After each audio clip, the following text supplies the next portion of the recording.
Alors bonjour à tous, bienvenue à notre shiur de Gemara numéro 4 de la semaine. Alors messieurs, je vais rien que vous remettre dans le contexte. On va relire la Gemara qu'on a commencé hier, pour ceux qui ont raté, comme ça vous êtes avec nous. Et on va essayer de dive un petit peu, de plonger dans le cœur du problème. Alors si vous regardez ici, dans la Gemara elle-même, la question qu'on a commencé hier, c'était la suivante. C'est que on s'interrogeait sur euh, la deuxième phrase de la Mishnah. Alors c'était marqué ici. Donc le Beddin a fait une erreur, ils ont issu une décision juridique qui était erronée. Et là, la Mishnah, elle dit, Halacha yahid ve'asa shogeg al pihem. Donc il y a un individu qui est parti et qui involontairement a agi en conformité avec la décision que eux ils ont émise, qui était une fausse décision. Alors dans l'exemple qu'on a, nous, c'est quoi? C'est que, comme vous savez, il y a des graisses qui sont interdites, qu'on appelle chelev. Et donc, on a affaire à quelqu'un, à une cour qui a permis de manger des graisses qui sont interdites. Et ce gars-là, il est parti, il a mangé une graisse interdite, mais qui était vraiment basée sur... excuse-moi juste un instant. Here we go. Voilà. Et donc, il est parti manger et consommer une graisse qui était interdite, mais strictement basée sur la décision juridique de la cour. Alors, notre question d'hier, c'était que, en fait, dans le texte lui-même, il y a deux expressions qui ont l'air d'être redondantes. Parce que si tu dis que la personne, elle a agi en suivant la décision qui était fausse de la cour, donc par définition, c'est un cas qui est involontaire. Parce que le gars, il avait aucune kavana, il avait aucune intention d'aller faire une transgression, mais il a suivi la décision qui était erronée, qui était fausse de la cour. Alors on a demandé hier, à quoi ça sert d'ajouter le mot shogeg? Alors regardez dans le texte, si vous regardez bien dans le texte, regardez ici. Le mot alpihem, qui veut dire que tu as suivi la décision de la cour, il suggère déjà d'entrée de jeu que tu es quelqu'un d'involontaire. Parce que tu as aucune intention de transgresser quoi que ce soit, et que ton acte d'avoir consommé cette graisse, il est vraiment cadré et motivé par la décision de la cour. Donc par définition, c'est un cas qui est involontaire. Alors on a demandé hier, comment ça se fait que c'est marqué shogeg? Comme si on parlait de deux cas involontaires. On aurait pu dire halacha yahid ve'asa al piem. L'individu est parti et a suivi la décision qui était fausse de la cour. Et par définition, il est involontaire. Mais le mot shogeg, il est en trop. On n'aurait pas dû le mettre là-bas. Parce qu'on sous-entend qu'il y a deux formes d'actes involontaires, quelque part. Alors, je vais vous ramener maintenant dans la Gemara. On va lire la question, on va voir la réponse que la Gemara va donner. Alors, avant que je commence à lire la Gemara, chose importante à comprendre. Dans notre contexte à nous, le mot chelev veut dire une graisse qui est interdite. Le mot shuman, ça part d'une graisse qui est interdite, mais c'est pas la même que le Beddin a permis par erreur. Donc chelev, c'est la graisse qui est interdite, mais qui est permise par erreur par le Beddin. Et shuman, c'est une graisse qui est interdite et que tout le monde est d'accord avec. Ok? Alors gardez ça en tête. Chelev, c'est la graisse interdite, mais qui est permise par erreur par le Beddin. Et le Schumann, c'est une graisse qui est complètement interdite. Alors regardez ici, Rabotai, on va lire la Gemara maintenant. Alors la Gemara démarre en disant Nitne ve'asa alpihem. Donc je suis dans cette ligne ici. Fallait juste enseigner que la personne, cet individu, il a consommé une graisse vraiment basée sur la décision de la cour. Shogeg lamali, pourquoi est-ce que tu me rajoutes le mot involontaire? Il n'est pas nécessaire. Alors, la Gemara elle répond Amar Rava, Rava il dit Shogeg les atouillés, le mot shogeg vient inclure un cas qui est assez particulier. Alors on parle de quel cas? Horu beddin shechelev mutar. Le beddin a déclaré qu'une graisse qui normalement serait interdite, par erreur, ils l'ont déclarée comme étant permise. Et qu'est-ce que cette personne a fait quand il s'est assis pour consommer et pour avoir son repas? Nitralev lo chelev beshuman. Il a interverti les graisses interdites. Il a pris une graisse interdite qui n'est pas celle que la cour a autorisée par erreur, et il a consommé. Alors là, la Gemara, elle dit, dans ce cas où il a mangé une graisse qui était interdite, mais pas celle que le Bedin a permise par erreur, il est pas tour. Pourquoi?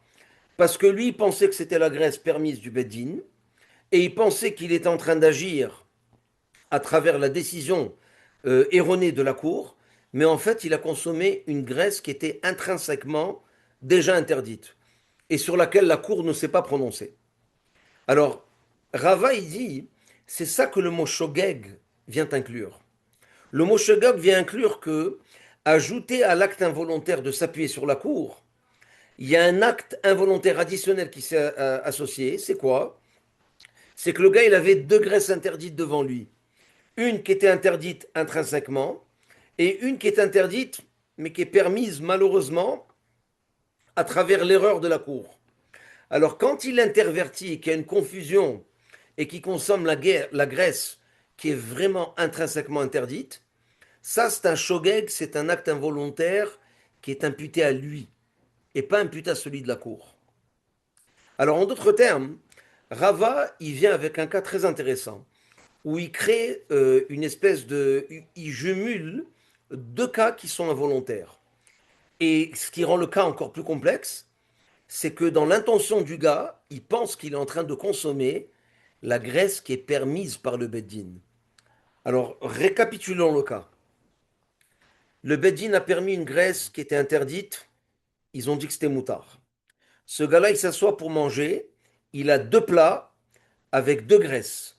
Une qui est interdite et une qui est permise, mais par erreur par le Beddin. Donc, en fait, il a deux graisses interdites devant lui. Et là, qu'est-ce qui arrive? Il y a les graisses qui s'intervertissent. Et au lieu de consommer la graisse qui était permise par le Beddin, mais par erreur, il a consommé une graisse qui était interdite, mais que le Beddin n'a jamais permis. Alors, Rava a créé un cas où on a un override. On a un caractère involontaire qui vient de la personne à travers la confusion des deux graisses, et on jumule avec ça le fait que le gars, il pense qu'il est en train de manger une graisse qui est permise, mais qui en fait, c'est une erreur du Beddin. Et que intrinsèquement, cette graisse, là aussi, elle est interdite. Alors, en intervertissant les deux graisses, il tombe dans une zone grise où il est involontaire de part par lui-même, parce qu'il a consommé la graisse que le Beddin n'a jamais permis, mais dans sa tête, il pense qu'il est en train de consommer la graisse qui est permise par le Beddin. Et c'est ça que le mot shogeg vient inclure. Alors, en d'autres termes, on a un cas simple où il y a une graisse et le gars il la mange en pensant qu'elle est permise, s'appuyant sur le cas du Beddin. Ça, c'est ce qu'on appelle alpihem, où il a agi en conformité avec la décision de la cour. Ok? Et le mot shogeg vient m'ajouter un cas où il y a deux graisses qui sont interdites, mais que lui ne le sait pas, et qui consomme la graisse qui est interdite en pensant que c'est celle que le Beddin a permis. Donc, dans ce cas de figure, il est vraiment dans un cas où il a un petit peu de caractère involontaire qui vient de son côté cognitif parce qu'il s'appuie sur la décision de la cour, mais que Be'etzem, dans les faits, il a consommé une graisse que la Bedin n'a jamais permis. Et c'est une erreur qui est vraiment involontaire. Alors le shogeg vient inclure ce cas-là. Et la halakha, elle est la même, d'après la première opinion. Pourquoi? Parce que le gars, il pense qu'il agit à travers la décision de la cour, et il pense que la graisse qu'il est en train de consommer, c'est celle que le Bedin a permis. Mais en fait, c'est pas la bonne. Est-ce que tout le monde est clair ou c'est la salade cuite? Guys, j'ai besoin de feedback. Est-ce que le cas est clair? Oui, All Oui, non, right, c'est pas bon. trop, pas trop, pas trop, non. pas trop.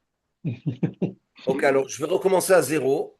Je vais aller tout doucement, essayer de me suivre. Comme ça, vous avez vraiment, parce que ce cas-là, on va le traîner pendant une dizaine de lignes qui arrivent dans la Gemara. Donc c'est important de le comprendre de la manière primaire, ce qu'il est énoncé. Alors je reprends le problème à zéro. Regardez dans la Mishnah ici.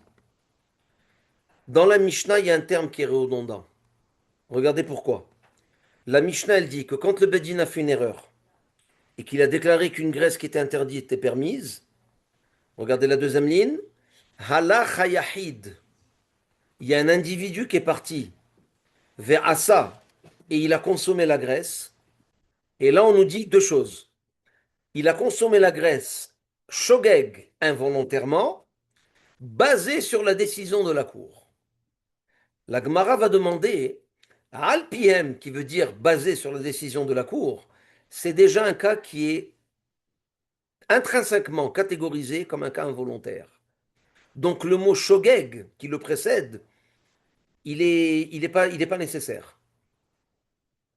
Donc la Gemara va demander pourquoi est-ce que tu m'as ajouté un mot qui est involontaire alors que le mot alpihem qui suppose que le gars il a agi en pensant que la cour avait raison, c'est par définition un cas qui est involontaire. Donc c'est comme si tu répètes que on est devant une situation de consommation de graisse interdite où il y a deux cas involontaires. C'est ça que la Gemara demande. Le mot shogeg, il est en trop. Si tu l'enlèves et tu lis la phrase halach hayachid, l'individu est parti vers Assa et il a consommé alpihem en suivant la décision de la cour, ça en lui-même c'est un cas qui est déjà involontaire. Et donc j'ai pas besoin de rajouter l'adjectif involontaire pour me qualifier le cas d'involontaire parce que déjà le mot alpihem, il suppose qu'il est involontaire.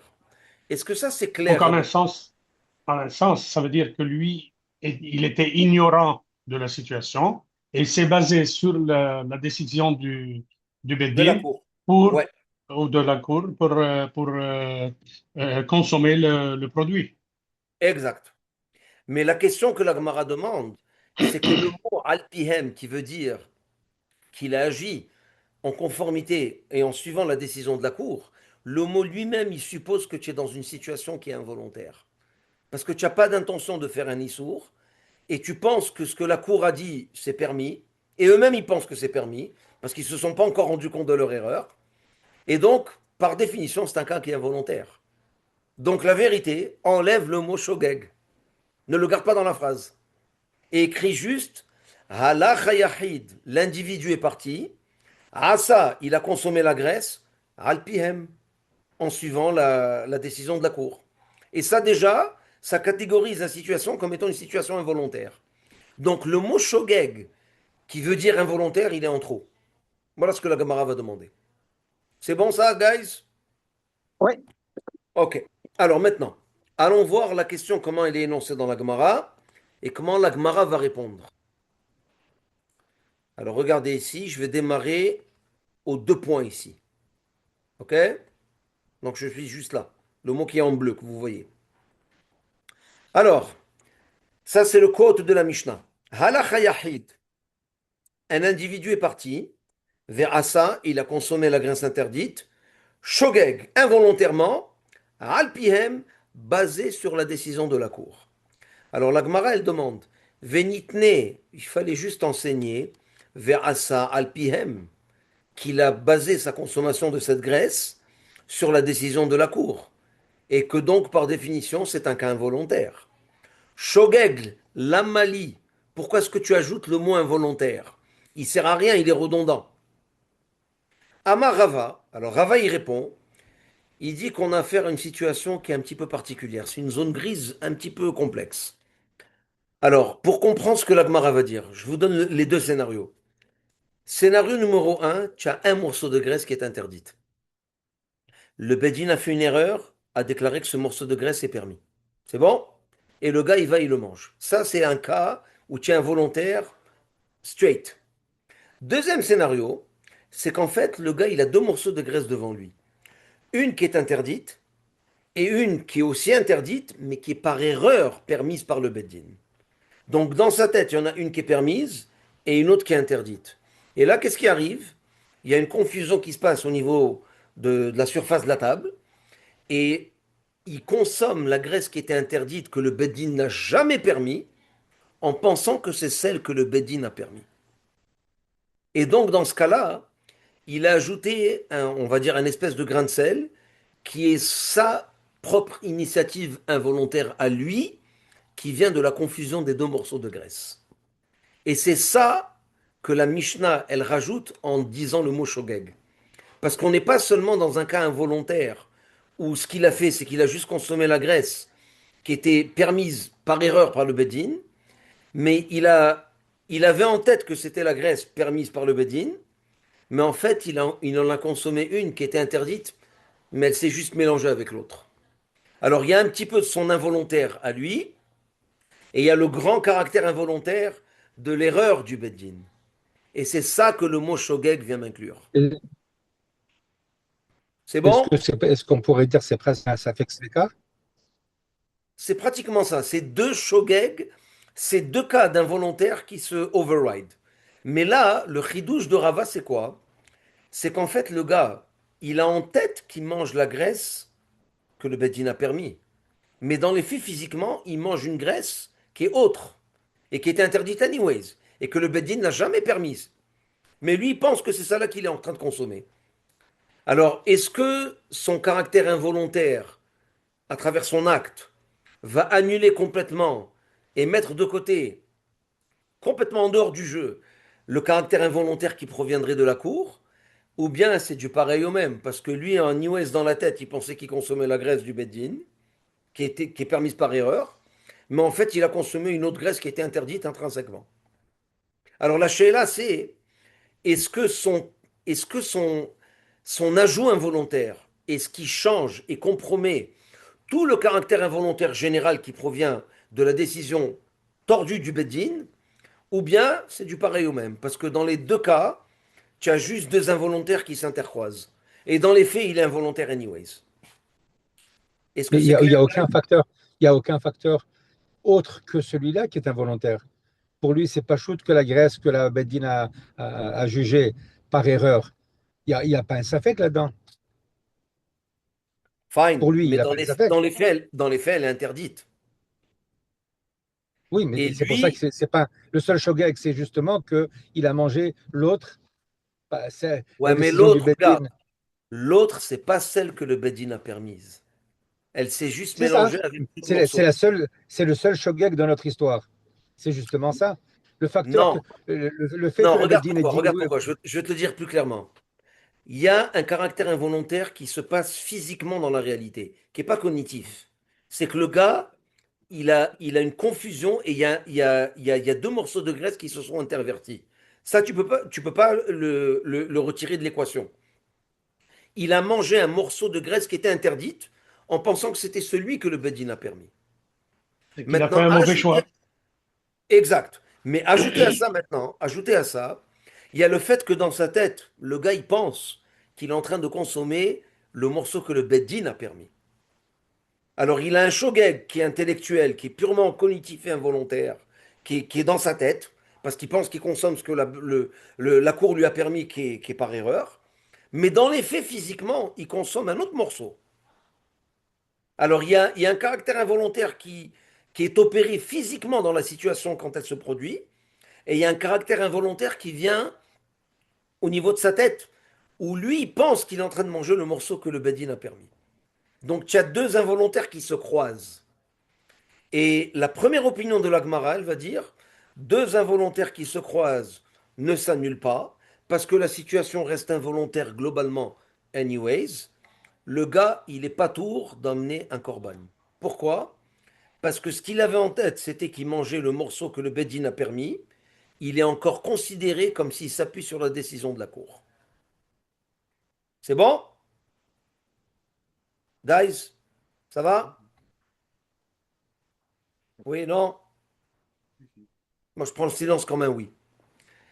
La deuxième approche qu'on va lire dans quelque temps, c'est de penser qu'en fait, l'ajout de son involontaire physique, qui provient de la confusion et du mélange des deux morceaux, lui, il est venu tout compromettre maintenant. Parce que dans les faits, physiquement, il est en train de manger une graisse que le Beddin n'a jamais permis, mais c'est lui qui a un problème, que dans sa tête, il pense que qu'il est en train de consommer, celle que le Beddin a permis. Et la deuxième approche va dire, le caractère involontaire que lui, il a rajouté à travers la confusion et le mélange des deux morceaux, il est venu abolir et compromettre la première dimension involontaire qu'on avait au départ. Et dans ce cas-là, attention, la halakha devrait être qu'il doit emmener un korban, qu'il est hayav. Pourquoi? Parce que physiquement, il n'a pas consommé le morceau que le Bedin a permis. il avait ça juste en tête, mais c'est pas ça qui s'est passé dans la réalité. Et donc, il peut peut-être être considéré comme quelqu'un qui agit de son propre chef et qui n'est pas considéré comme quelqu'un qui s'est appuyé sur la décision de Beddin. Oui? Le cas reste très intéressant. Parce qu'en fait, suivant comment on le regarde, dans un sens, on peut se dire, mais je pensais que c'était le Beddin. Donc c'est comme si que c'était le Beddin. Et puis là, on te dit, non, non, tu t'es trompé. Donc Alors, tu regarde, peux pas Henri, présumer d'une si tu orientation du veux. Beddin si tu n'utilises pas ce qui vient du Beddin. Et Alors, donc là, regarde, c'est ton libre arbitre. la grande Sheila, Henri, si tu veux l'expliquer de manière plus technique, c'est est-ce que un caractère involontaire qui est purement cognitif, est-ce qu'il est assez fort pour Non. carrément annuler un autre involontaire qui s'est ajouté, mais qui est lui physique, parce que le gars, il a mangé le mauvais morceau. Ouais, mais il y a un Ou acte. bien, ou Il y a bien, un acte. l'acte, il est Ouais, toujours il y a un relié acte. avec l'intention qui est derrière. Et si l'intention qui est derrière, c'était que tu consommes le morceau qui était permis par le Beddin, l'acte, il a aucune valeur. Alors la première approche, elle dit, c'est du involontaire anyways, et anyways, cognitivement, le gars, il pensait qu'il consommait le morceau du Beddin, garde-le dans le même, dans la même Non, ça direction. marche pas, ça. Pourquoi ça marche pas? Ça marche pas parce qu'en fait, tu peux pas dire. Je te donne un exemple. Ah, je lui ai mis une petite tape. En fait, c'était pas une petite tape. Il est dans le coma actuellement. Moi, c'était une petite tape. Dans ma tête, c'était une petite tape. C'était pas une force. Donc, tu peux pas, sous prétexte qu'un processus cognitif t'amène à penser que ce que tu fais n'est pas ce que tu fais, être affranchi de ce que tu as fait. Ouais, mais regarde, ton exemple, il est pas bon. Parce que dans la réalité de ce qui se passe, toi, tu as affaire à un dommage où physiquement, le gars, il a été endommagé. Nous, on est en train de Oui. parler que les conséquences sont les mêmes. Il n'y a aucune différence en termes physiques parce que C'est d'entrée de vrai, jeu, il les manque deux quelque chose de pas morceaux sont cachère. interdits. Les Dans deux les deux morceaux cas, sont il mange interdits pas anyways. cachère. Tu comprends? Donc, C'est vrai. Oui, oui, c'est vrai, c'est vrai. au niveau physique, c'est du pareil au même ce qui arrive. Mais la là devient, hein, est-ce que le côté Mais est-ce que tu cognitif, as, mais dans il un est cas, tu as assez fait ta puissant? part. Dans un cas, tu fais ta part. Parce que tu fais quelque chose qui rajoute, tu mélanges. Exact. Exact. Donc tu fais ta part. Donc tu n'as pas respecté la décision du Beddin, puisque le Beddin, il a dit, c'est cet objet, c'est pas un autre. Tu as raison. Mais dans les faits, dans ta Dans tête, les tu faits, penses. dans les deux cas, il mange un truc pas cachère. Mais mais on peut pas dire que dans les deux cas, la conséquence est la même, parce qu'il y en a une qui a affranchi le Beddin. Tu peux pas dire je pensais que c'était le Beddin et en fait je mangeais autre chose. Ben non, le Beddin il dit moi j'ai mis un tampon ici, j'ai pas mis un tampon ailleurs. Regarde là où j'ai mis le tampon. Tu as raison, mais si par exemple la confusion provient du fait que les deux morceaux de graisse portaient le tampon, qui est vraiment notre cas à nous, alors Ah, là, là, tu deviens, c'est une zone grise avec un ok. gros pot d'interrogation. Parce que Donc toi, il n'avait aucun moyen de savoir qui était qui. non, non, le gars, il n'est pas fautif. C'est vraiment une confusion et un mélange qui est en dehors de son contrôle. Eh ben, à Mais suivre. il pense qu'il est en train de consommer ce que le Bedin a permis. Alors regardez, on va revoir dans le texte. On va aboutir à deux approches. On va voir une approche qui va dire c'est du involontaire anyways, de A à Z. Gardons-le rattaché comme s'il s'appuyait avec la décision du Beddin. Et si c'est le cas, il n'emmène pas de sacrifice. Parce qu'on le considère que malgré qu'il y a eu deux graisses qui se sont interverties, mais quand même, étant donné que lui pensait qu'il mangeait celle que le Beddin a permis, on va le considérer comme s'il s'est appuyé sur la décision du Beddin, pas de sacrifice. Deuxième approche va dire, ouais, c'est vrai, mais dans les faits, physiquement, il n'a pas consommé le morceau que le Beddin avait permis. Et ça, peut-être, c'est assez fort pour le déconnecter et pour dire que l'acte de consommation maintenant n'est plus relié avec la décision du Beddin. Et donc, dans ce cas-là, il devrait peut-être emmener un corban, monsieur. Parce que le morceau de graisse qu'il a mangé, c'est pas celui que le Beddin avait permis. Ah, il pensait. Ben, je m'en fous qu'il pensait. Physiquement, c'est pas ça qu'il a fait. Et donc, il est dans un cas où encore une fois, maintenant, on comprend pourquoi la Mishnah a employé le mot shogeg et alpiem. Parce on a blend, on a mélangé deux cas involontaires. Un qui provient de lui, sa confusion sur sa table, avec deux morceaux de graisse, et un qui provient de la cour qui a fait une erreur juridique. Et c'est pour ça que La Mishnah, elle ramène les deux. Et l'Echaora, d'après le texte de notre Mishnah, la première approche, c'est celle qui prime. C'est de dire qu'en fait, il est dans un cas involontaire de A à Z. Bon, il a ajouté un cas involontaire physique, mais ça ne change rien. Et on va considérer qu'il est encore attaché à la cour. Et la deuxième approche va dire non, il s'est dissocié de la décision de la cour. Parce que physiquement, c'est pas le morceau que la cour a permis qu'il a consommé. C'est plus clair, guys? Excellent. C'est bon? Ok, Hazak. Alors, allons voir dans les mots et on va s'arrêter là. Regardez ici, dans les mots. Donc, Horu Bedin Shechelev Mutar. Le Bedin a dit que graisse A est permise. Mais lui, sur la table, il a graisse A qui est permise, par erreur, et graisse B qui est interdite. Nit halef lo halef beshuman. Il a eu, donc il y a une confusion qui s'est établie. La graisse B a remplacé la graisse A. Donc là, il a une graisse qui est interdite, mais il pense que c'est celle que le Bedin a permis par erreur. Alors, achlo, s'il le mange, dans le premier cas, la Mishnah, la Gemara, elle dit, il est pas tour. Il est pas tour, ce gars-là. Parce que c'est du involontaire anyways. Et alpihem mamash. Et c'est considéré comme s'il a agi en conformité avec le Bedin. Parce que sa volonté ne matche pas l'acte physique, mais la confusion, elle n'est pas de sa faute. Elle est provenue par la force des choses sur la table. Deuxième approche, Ika de Amré, il y en a qui disent, Amar Rava, Rava il dit, Shogeg alpihem, quand tu manges juste un morceau de graisse, qui est le bon que le Bedin a permis par erreur, là-bas tu es pas tour. Aval nit halef lo halef beshuman, mais si tu as interverti un morceau de graisse qui est interdit avec celui que tu pensais que c'était que la cour avait permis, ve'achlo, et tu l'as mangé, mehila tu hayav. Pourquoi? Parce que ton acte physique maintenant, il vient complètement annuler ce que tu pensais que tu consommais. Parce que dans les faits, c'est pas ça que tu manges. Alors la sheila, elle est très générale, guys. On peut la ramener d'une manière très simple. Est-ce qu'un acte physique est plus fort qu'une intention intellectuelle? Ou l'inverse? L'intention intellectuelle et la pensée intellectuelle au moment de l'acte, elle peut faire changer la réalité de la chose au niveau halachique, et que même si physiquement elle ne matche pas vraiment, c'est l'intention qui compte. Et là, on voit les deux approches. Il y en a une qui dit que l'acte physique n'est pas tellement important, et c'est pour ça qu'on le considère qu'il est encore rattaché au Beddin, et il n'emmènera pas de korban. Et la deuxième approche, elle dit non, l'acte physique est trop important. Parce que dans les faits, on ne peut pas nier que dans la réalité, c'est pas le morceau qu'il a consommé. Ah, il pensait que c'était celui du Bedin. Very nice, mais dans les faits, c'est pas le bon. Alors peut-être que cet acte physique a assez de poids halachique pour annuler carrément ce qu'il pensait dans sa tête qui était faux anyways. Voilà, messieurs. Ah, excuse-moi, Michael. Oui. On a quand même un autre cas qu'il faut mettre en perspective par rapport à ces deux cas. C'est que des fois, on dit que la pensée est plus forte que l'acte. C'est-à-dire avoir une pensée à faire quelque chose, c'est déjà un acte. Puis des fois, on dit non. Si tu as eu la pensée et que tu n'as pas eu l'acte, c'est pas grave. Et donc, inversement, si on se dit que tu as eu que la pensée, moi, j'aurais envie de te dire, comme il n'y a pas eu l'acte, c'est pas si grave. Et donc, on pourrait être amené à conclure que, in fine, quelle que soit ta pensée, c'est l'acte.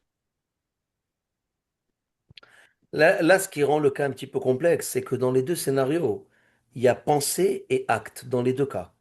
Il y a pensée et acte quand tu as un morceau de graisse, mais c'est aligné. C'est le bon morceau de graisse que le Bedin a permis par erreur. Et c'est ça que tu as en tête. Alors là-bas, il n'y a pas de là. Tu es vraiment aligné avec la décision du Bedin, tu n'emmèneras pas sacrifice. Dans le deuxième cas, tu ajoutes un scénario qui est vraiment physique dans la réalité, mais qui est involontaire, parce que c'est pas toi qui as fait l'erreur. L'erreur, elle s'est produite par la circonstance des choses. Mais dans les faits, c'est pas le morceau que le Bedin a permis que tu manges. Alors le cas, il est un petit peu différent de ce que tu ramènes. Le cas dont tu parles, toi, c'est un cas qui est dans ma Masechet Kedushin. Tu as un gars qui pense à faire une Avera, il la fait pas. La Torah, elle te dit, Ah, c'est Hachem, il te ça. dit, on compte comme s'il n'y avait rien ici. Parce que ton intention ne s'est jamais C'est ça. matérialisée. Mais dans l'autre côté, au niveau positif et au niveau constructif, on donne du poids à l'intention. Tu avais l'intention de faire une mitzvah et malheureusement tu l'as pas faite parce que cas de force majeure, Hachem y compte comme si tu avais fait la mitzvah. Mais là-bas, si tu regardes bien, hein, il n'y a aucun acte physique qui est posé. C'est pas le même scénario avec le nôtre. Nous, ce qu'il y a, c'est que ça devient une salade parce que tu as deux actes physiques qui arrivent en même temps, mais tu as la tête qui n'est pas connectée avec l'un. Parce que le gars, il pense que c'est celui du Beddin qui consomme, mais c'est pas ça dans la réalité. Il est en train de consommer un autre morceau. Et de là vient toute la là. Est-ce que ce que tu penses, est-ce que l'intention, elle est plus forte que l'acte physique, ou bien l'inverse? Et on voit que dans la halakha, les deux opinions, du moins dans le Talmud, on va les voir après, le Shulchan Aruch, le Rambam, comment est-ce qu'ils tranchent dans la halakha? Est-ce que la pensée est plus forte que l'acte ou l'inverse? Mais pour l'instant, dans la Gemara, on voit que les deux opinions, ils tiennent sur une balance de Roberval. Ça marche. Mais même dans l'exemple que tu as cité, et je vais pas te retenir plus longtemps, même dans l'exemple que tu as cité, c'est intéressant parce que suivant si c'est positif ou négatif, on te donne crédit, ou on te dit c'est pas grave. Parce qu'en fait, comme si quand tu as une pensée négative et que tu le fais pas, tu t'es retenu de le faire, donc tu as agi en fait sur ton corps, alors que dans Mhm. l'autre cas, tu avais l'intention de le faire et c'était une bonne action, et malheureusement, ça n'a pas pu se traduire. Donc dans les deux cas, on voit qu'il y a une démarche active. Ouais, mais elle est purement intellectuelle, c'est ça que j'essaie de te dire. Oui, Que dans les deux dans cas, elle est l'exemple que purement tu donnes, intellectuelle. il n'y a jamais un acte qui est posé. Le Non. gars, il veut faire une connerie, mais il n'arrive pas à la matérialiser. Le gars, il veut faire une mitzvah, mais il n'arrive pas à la matérialiser. Là, je peux comprendre qu'on va retourner en arrière et rétroactivement travailler un petit peu sur le poids de qu'est-ce qu'un acte intellectuel qui n'est pas matérialisé, il peut valoir. Mais dans notre cas, c'est différent parce qu'il y a eu un acte physique. Mais dans un premier cas, il est vraiment aligné avec l'erreur intellectuellement, et dans un deuxième cas, il n'est pas aligné. Alors, le non-alignement entre ce que tu pensais, ce que tu as fait, et ce qui compromet et il détruit tout, ou bien non, ça reste du pareil au même. Et on est bien d'accord qu'on préjuge qu'il n'avait aucune possibilité de ne pas se tromper. Il n'a pas fait preuve de Il a négligence. absolument, sinon tout le cas, C'est il tombe à l'eau. important. Bah oui, c'est important. D'accord. Sinon, d'abord, s'il il savait, il a consommé quand même. Il est plus involontaire, le gars. C'est un gars qui est Involontaire, métier. c'est-à-dire vraiment, il s'est donné tous les moyens qu'il avait et pas de chance. OK. Donc Exact. on peut croire aussi qu'il y a la main divine qui a Hmm. fait. Ça s'est mélangé tout ça. Faut pas Exact. oublier qu'il y a une troisième partie de confiance dans tout ça, Une troisième qui est le partie de quoi? Beddin, de confiance, qui est le Beddin. Oui. Il y a un tiers de confiance, tu as raison. Mhm. C'est vrai, c'est vrai. Anyways, Il gars, faut je vais vous se... laisser. Ça marche. Essayez de Merci. remâcher ça tranquillement. Et je vous rappelle, ce soir, le shiur n'est pas 8h30. On va essayer de le faire de 8h à 9h. Donc j'enverrai le message quelques minutes avant 8h. OK, sur Parashat Korah. Allez, bonne Ouais. journée, messieurs. Bonne Merci, journée. Zach. Merci beaucoup, bye.